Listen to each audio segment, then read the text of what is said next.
YouTube? Topaz Yates back for another daily review, and this one is to that Dizzy Wright Plotting. And this is very interesting, man, because what he's rapping about in this is pretty much how the timing is right for him to continue to keep pushing forward, how he's not going to stop, and how he's really just started and he's going to get so much fucking better, so much more successful. He's constantly learning and getting away from the negativity and such that everybody's bringing to him, which I support that 100%. And what's interesting about it is this coinciding with the fact that funk volume is falling apart. Like, he could honestly be out of his fucking record deal, and it could be the perfect fucking timing for him, actually, because this doesn't happen very often where a record label falls apart at the time where they have an MC who's actually coming into his own. Like, if they fall apart to the point that he becomes a free agent, he could easily make that jump into mainstream and shit, man. I mean, put yourself in the position of a major record label. You see a record label falling apart and shit, but yet you notice on the independent level, the artists have sold pretty damn decent. So they have proven themselves that they can actually bring in an audience that if they throw some promotion behind it,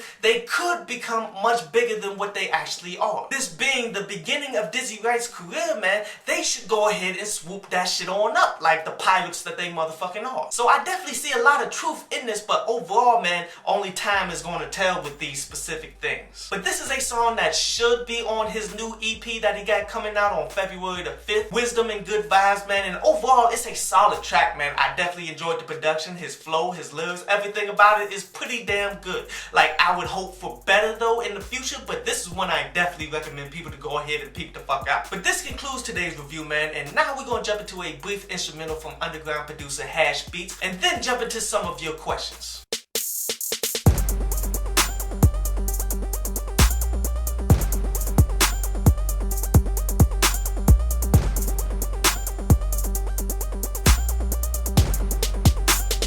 So Malik is bringing the attention to the people that B.O.B. does not believe that the world is round. He believes that it's flat. And I have been seeing this, man. I have been seeing the back and forth that he had with Neil Tyson and such.